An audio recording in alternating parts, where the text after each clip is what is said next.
you. Well, thank you very much.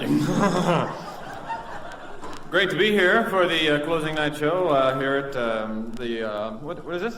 Is this San Francisco? Okay, been here for 2 weeks, and this is the closing night. We'll do 2 shows tonight, and I'm really looking forward to it. So let's get going, huh? I mean, I think there's nothing better for a person to come out and do the same thing over and over for 2 weeks. And this is what I enjoy, so I'm just going to do the same thing over and over and over, and I think rather than do it just twice, I think I'm going to do it over and over. I'm going to do the same joke over and over in the same show. This will be like a new thing. I'm looking for a little different kind of thing tonight, so this would be good. Okay. Hey, I'm not trying to be a big shot or anything like that, but I get my drinks half price. That's right, for every one you buy, I get 2. So I can just have about as much as I want, you know what I mean? And it doesn't affect me.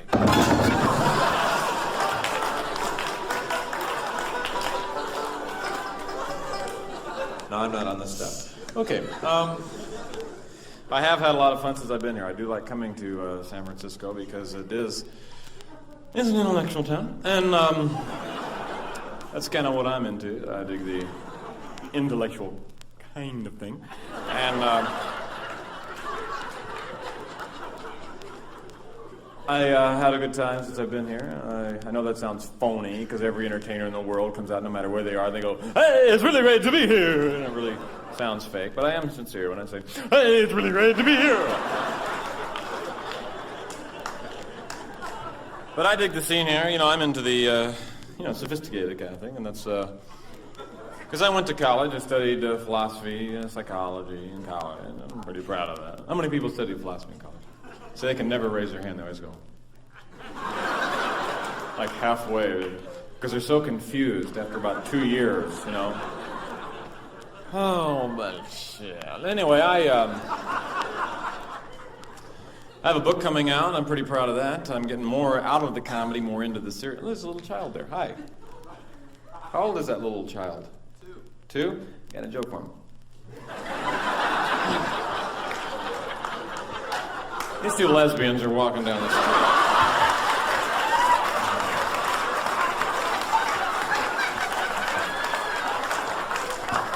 Hi. Anyway, I do have a book coming out. It's kind of a serious work for me, and I hope you pick it up. It's called How to Get Along with Everyone.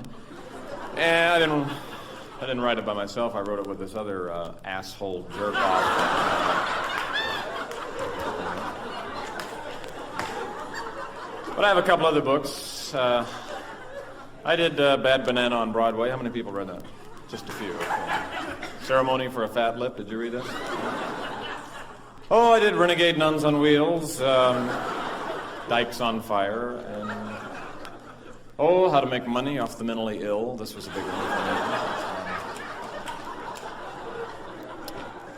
How I Turned $1 million in real estate into $25 in cash.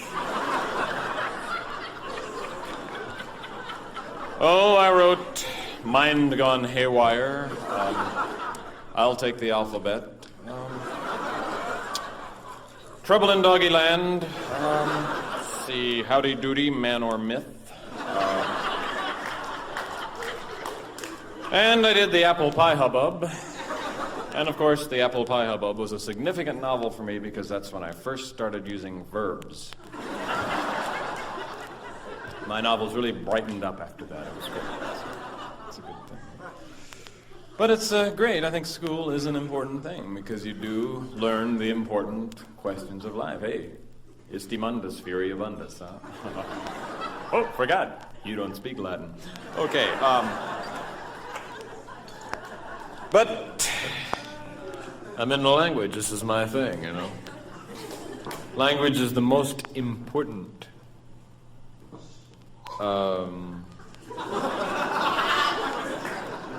I think you know what I'm trying to say. If you go to college, study the English language. So few people can really speak with pizzazz, you know? I think you know what I'm trying to say. Because we have a communication going here. We're into something. We are into something, man.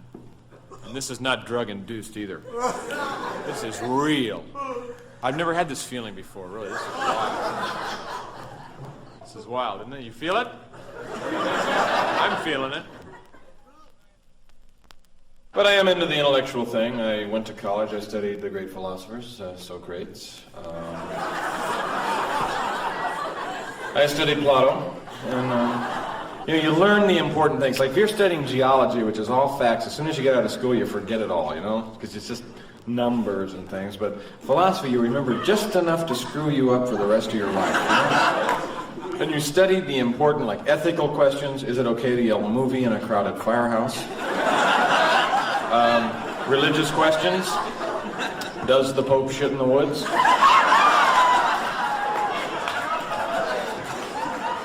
And keep waiting sometime, oh. If there is a God, give me a sign. See, I told you that the...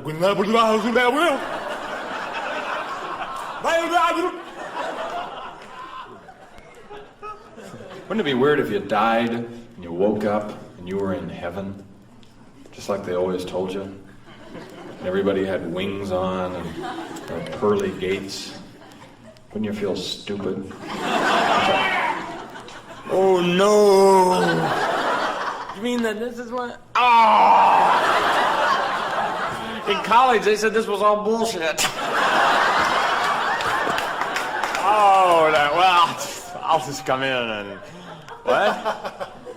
You been keeping records on me? Well, it wasn't so bad. How many times did I take the Lord's name in vain? Ooh. 1,000,006. Oh. Jesus Christ.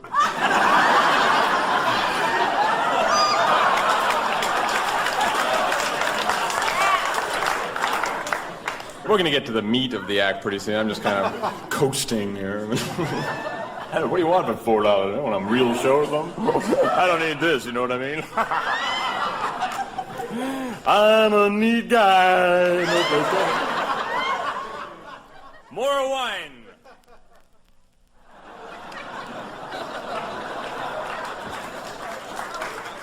Not so hard. It's so hard to believe in anything anymore, you know what I mean?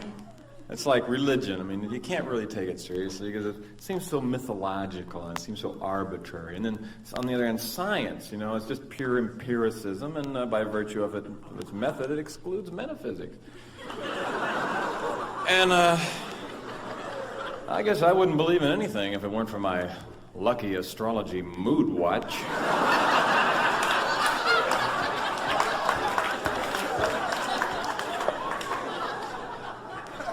College, you feel so small, You go to college, you study about guys like Leonardo, who did everything. A scientist, a great painter, a great architect and designer.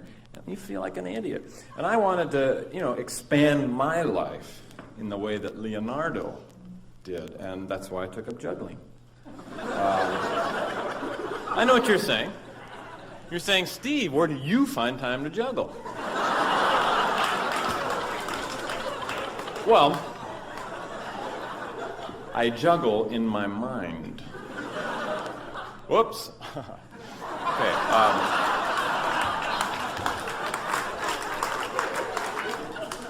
But people look at guys like the Mona Lisa.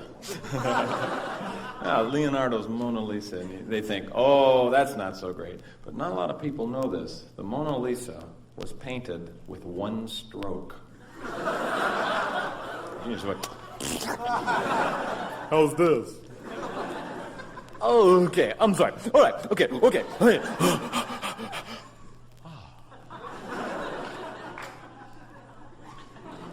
Excuse me, I just went to the Bahamas for a second. All right. Well, anyway, I guess you can tell that I'm into language, and language is kind of my thing, being a comedian, and if you don't have a command of the language, nothing to be embarrassed about, but because this is my profession. And let's face it, some people have a way with words, other people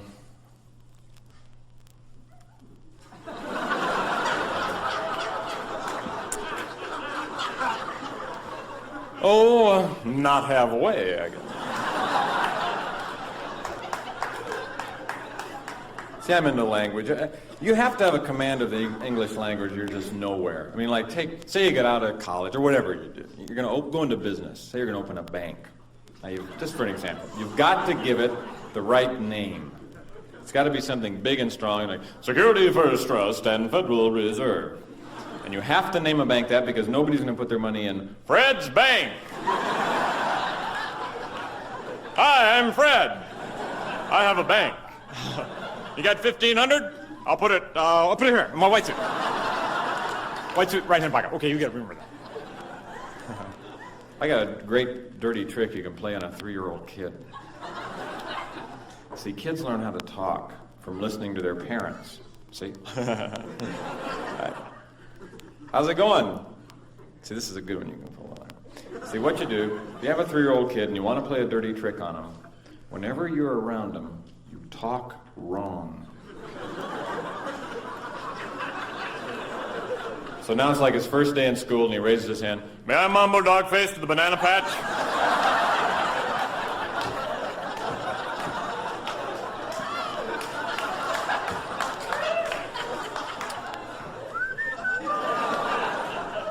Give that kid a special test. Get him out. Oh, let me give you a warning, okay? I was in Paris about 2 months ago. And it was just a little vacation. It was on the East Coast. I had 7 days off. I said, well, I'll just go over there and I'll go to Paris. But let me give you a warning. If you're going over there, here's an example. Chapeau means hat.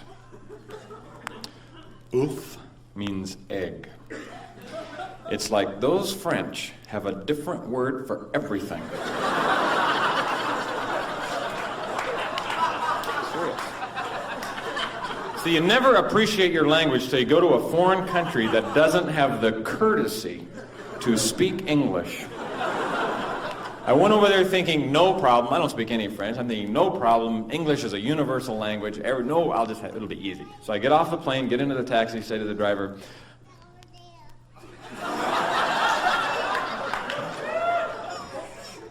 I dig baby talk.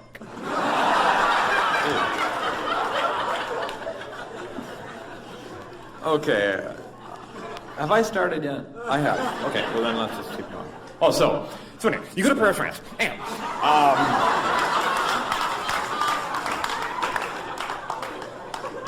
well, let's go back to what I was talking about Paris, France. I remember, don't worry. No, so did I say a courtesy to speak English? I said that, okay? Now, I went over there thinking, everyone's going to speak English, no problem. I don't speak a word of French. It's a universal language, so I'll just be able to speak English. So I get off the plane, I get into a taxi. The first indication I'm going to have trouble, I say to the driver, like to go to a hotel, please. The driver turns and goes, Je suis libre de soi. What? What is that you're saying? So the first thing you do, this is really dumb. You think this will help, you adopt a French accent. I would like to go to the hotel. So that's nothing. So I went out, I bought a little French phrase book hoping to memorize little phrases, can I go to the bathroom and things like that. But French is not like Spanish. In Spanish you can sound it out. It's easy for Americans. every vowel is a syllable. You go, Casa de Pepe. Donde está Casa de Pepe? But French is like, Junde les doigts.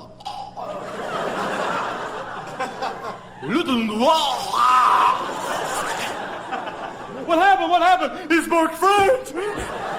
Help him! So the only thing I could remember was cheese omelet. Omelette du fromage. I'm practicing all the time. Omelette du fromage. And meeting people, hey, omelette du fromage.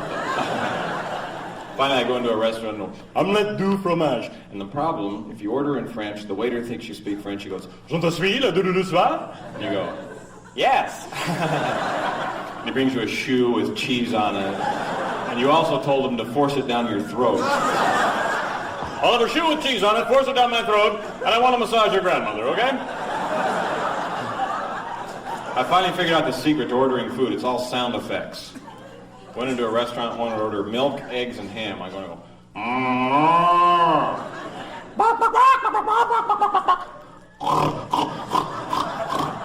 The waiter looked at me and goes, I beg your pardon? Okay, enough comedy jokes. All right, What's your moonwash say?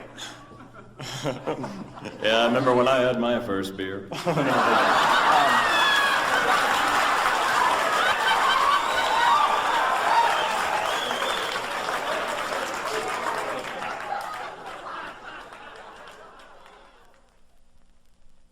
Oh, I get it.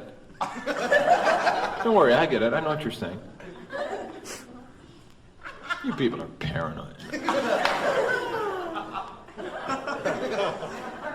You are paranoid. I know what you're saying. You're saying, oh, let's talk about the comedian behind his back. I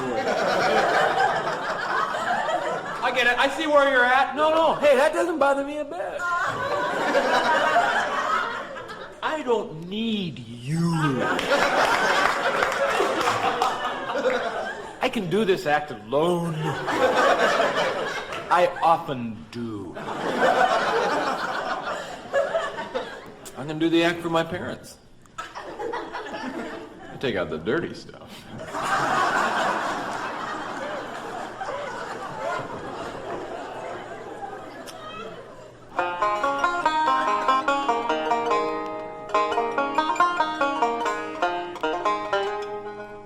I just made that up. I don't think it's gonna be a big hit.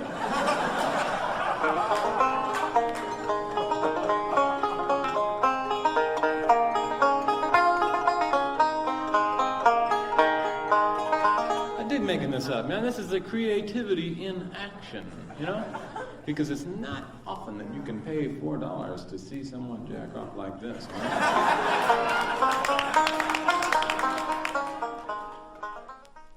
I'm in the mood for love, simply because you're near me.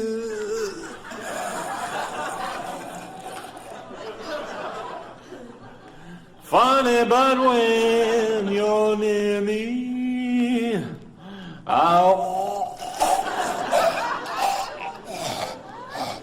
I'm in the mood for love. Oh, yeah. Thank you. Excuse me, I lost my mind for a minute.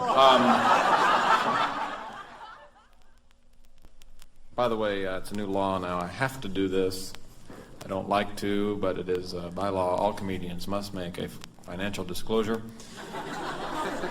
during the show or at some point. So I have to do this. Comedian's financial disclosure in accordance with the unilateral code established by Stephen Martin on this day. This disclosure is presented. Okay, a lot of percentages. Manager and agent, 30 to 35%. Road expenses, usually 10 to 20%. Development of new material, 0.0000001%. And I've written that all up in a little pie graph here. Then over here I have a rubber chicken graph. Then I figured out potential concert income. If you fill a 3,000-seat hall at $3 per ticket, the gross is $9,000. If you fill a 3,000-seat hall at $7.50 per ticket, the gross is $22,500. And just for fun, I figured out if you fill a 3,000-seat hall at $800 a ticket, the gross is $2,400,000. And this is what I'm shooting for. One show. Goodbye.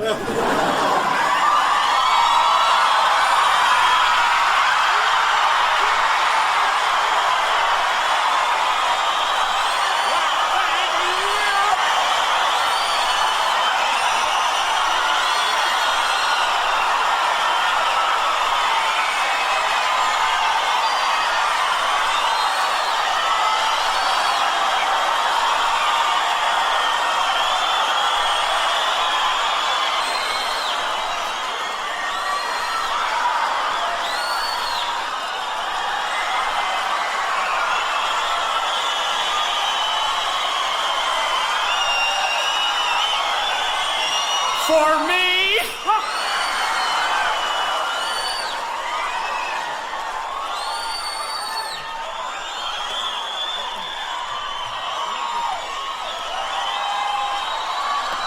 right.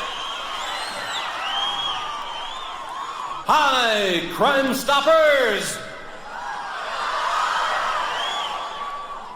Usually we say, hi, Steve, one more time. Hi, Crime Stoppers! Let's repeat the Crime Stoppers oath. I promise not to bully my friends. I promise not to leave my keys in the car. I promise not to depreciate non-taxable items brought forth in the previous tax year. Good. And now, let's repeat the non-conformist oath. I promise to be different. I promise to be unique. I promise not to repeat things other people say. Good.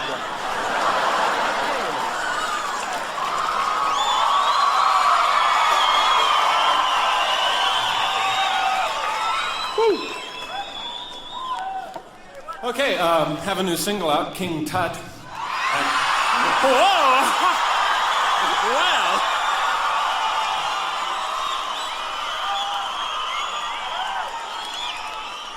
Well, as King Tut would say, mucho dinero. The only reason I mention it, first of all, a lot of people do ask me if that's my natural voice on the record. Did we augment it with echo and all those studio tricks? And we did not. That's my absolutely real voice. And, well, I'll prove it to you right now. Here we go. Oh. King Tut, how'd you get to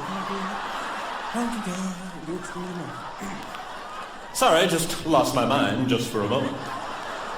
But that's okay for me!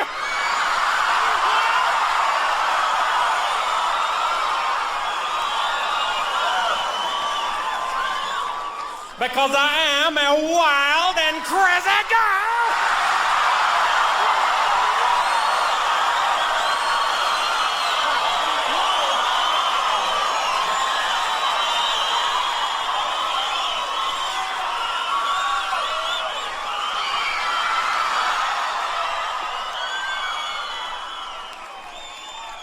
Many people come to me and they say, hey, how can you be such a swinging sex god? Well, I'll tell you, it's not because I can make love up to one time a night. It's not because I say the things a woman wants to hear, like, are you through yet?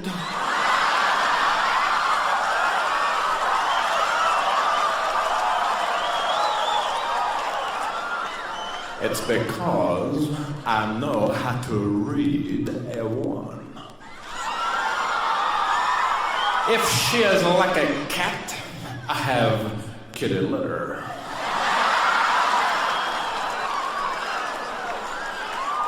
If she is like a dog, we do it on the paper.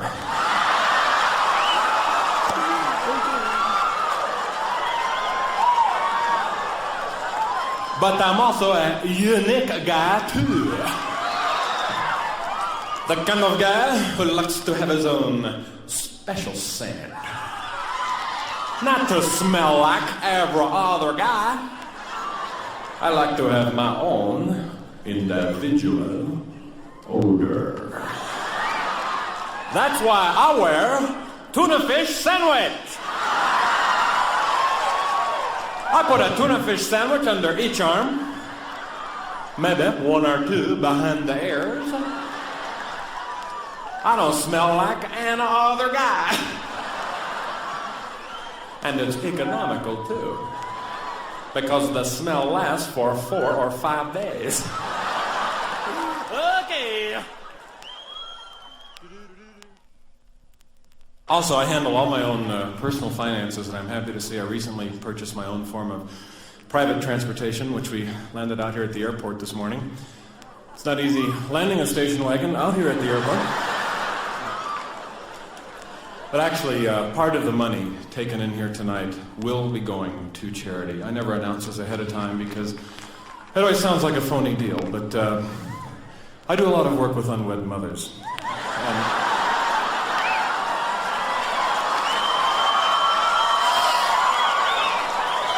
No, just helping them get their start. Now, come on. Actually, I love animals. And there's something going on in Mexico right now. Some people think it's a sport. I happen to think it's cruelty to animals. I'm talking about, of course, cat juggling.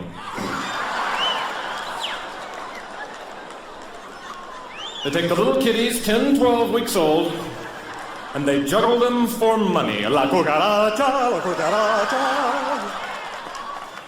Of course, the poor little kittens are going, meow, meow, meow, meow.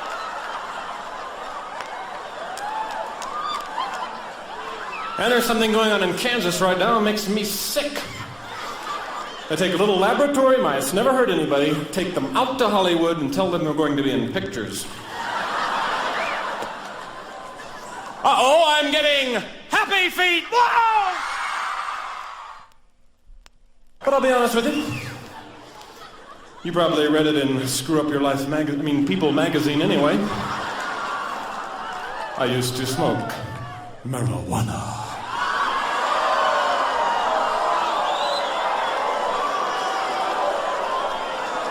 But I'll tell you something. I would only smoke it in the late evening. Oh, occasionally the early evening, but usually the late evening or the mid-evening. So I just had the early evening, mid-evening, and late evening. Occasionally early afternoon or the mid-afternoon or perhaps the late mid-afternoon. Oh, sometimes the early mid-late early morning.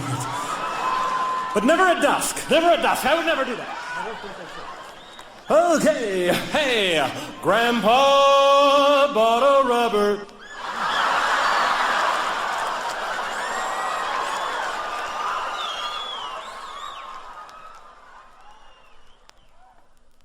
I feel sorry for women, and I'll tell you why. Because so many men think they're into this weird sex. And I'm sorry. That there's something wrong about that. And I wouldn't have said that, but 6 months ago I met a girl. She was taking singing lessons, and her coach, 84-year-old guy, you'd think would be the last guy in the world to be weird. But listen to this. He kept wanting her to sing from her diaphragm.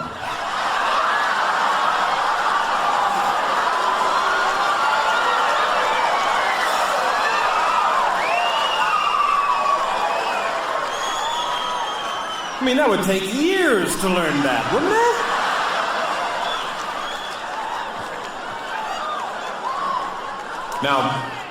Now this doesn't happen very often, but about 3 weeks ago, I met a girl, and she was real nice, and she invited me to her apartment. So I went over there, and she had the best pussy I have ever seen. Oh, now, come on! I'm talking about her cat. Now that makes me sick right there.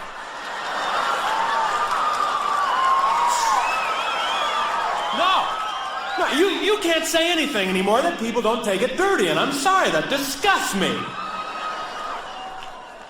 That cat was the best fuck I ever had, too.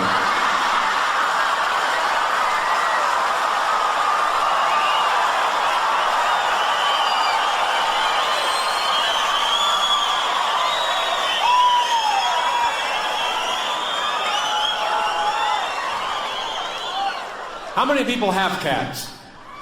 Okay, 1, 2, 3, 4. Okay, 10. Now, let me ask you this. Do you trust them? Because I've got to get a pair of cat handcuffs, and I got to get them right away.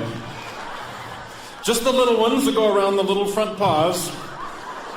Or maybe the manacles of 4 that get all 4 paws. But what a drag. I found out my cat was embezzling from me. You think you know a cat for 10 years? He pulls something like this.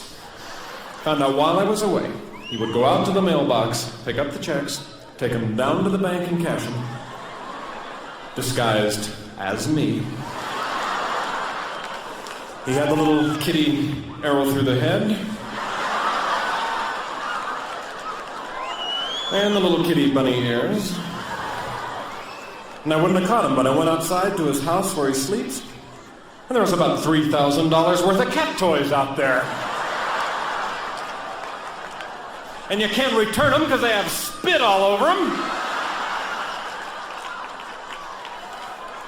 So now I'm stuck with $3,000 worth of cat toys.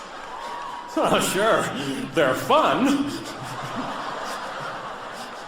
Got the little rubber mouse, has a bell inside of it. Boy, I hate it when it goes under the sofa. Wow, give me that, give me that, give me that.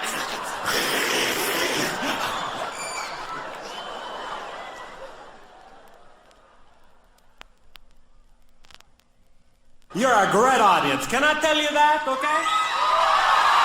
You are.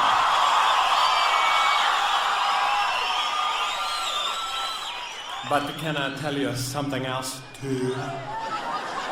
You Americans are so naive. You have so many naive and simple ways. Well, like when you break up with a girl. It's a big deal. But where I'm from, we have a very simple and mature way of doing it. You just walk up to the girl and you say, I break with thee, I break with thee, I break with thee, and then you throw dog poop on her shoes.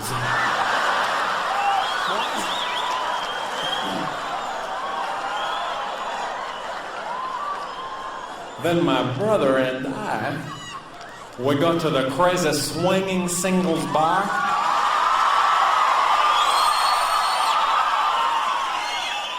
And we look for the girls with the dog poop on their shoes.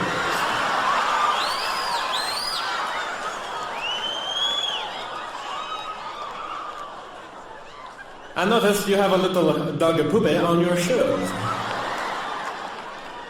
You know, many people come to me and they say, hey, what kind of girl is it you want to meet? Well, I just want to meet a girl with a head on her shoulders. I hate necks. That way, when we go to a fancy restaurant and I walk in with her, every head turns. Except her, she has no neck.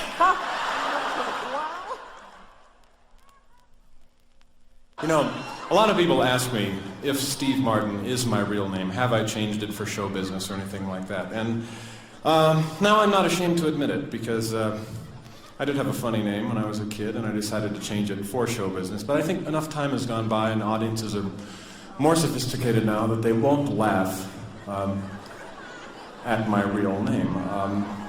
My real name is...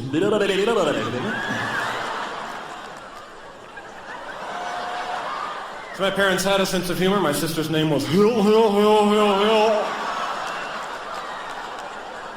And my mother got to call us for dinner and she'd go, Hill.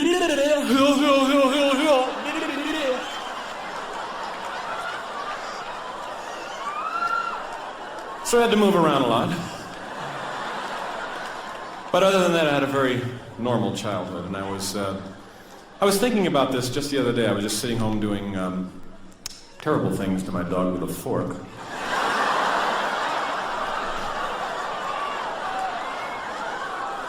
And I started thinking about when I was in high school. I had a real normal, kind of healthy high school. I was on the football team. I was a quarterback. And I quit after 2 weeks. And I'll tell you why.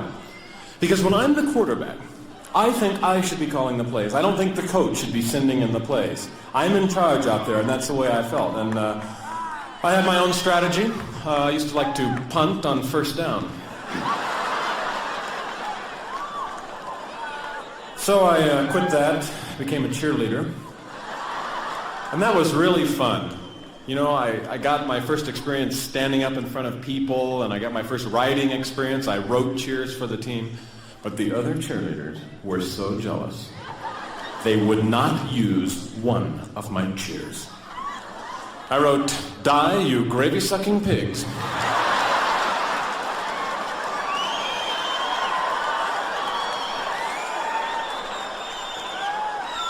And try and make a touchdown, you scumbags.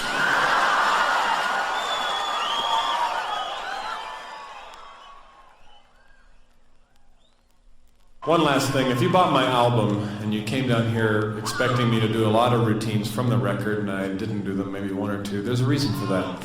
I think performers have to move on. You just can't do the same old material over and over and over, and it's kind of a cheat, I think, to rely on the same stuff. And if you don't agree with me, well, excuse me!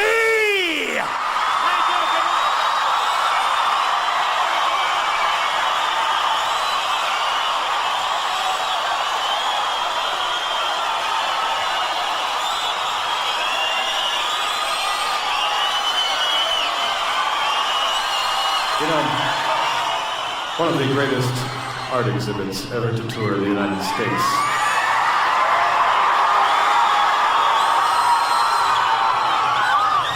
is the treasures of Tutankhamun or King Tut.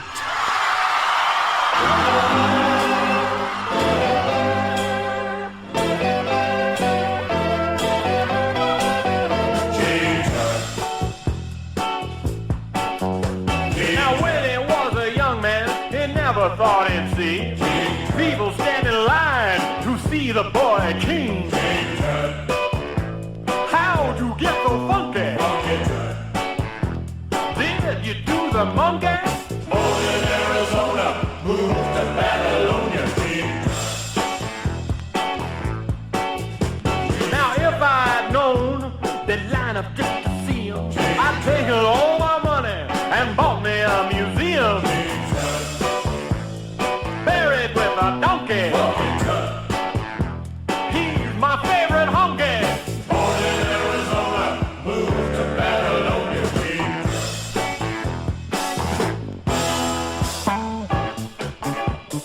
Dancing by the night. The ladies love the style. Rockin' for the smile. He ate a crocodile. His life for tourism.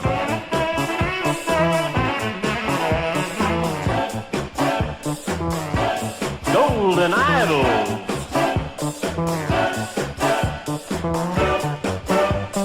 He's an Egyptian.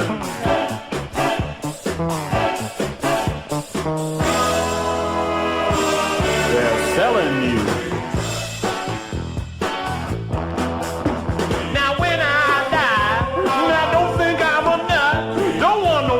Funeral, just one like old King Tut. He could have won a Grammy, buried in his jammies. Born in Arizona, moved to Babylonia. Born in Arizona, got a condo made of stoner.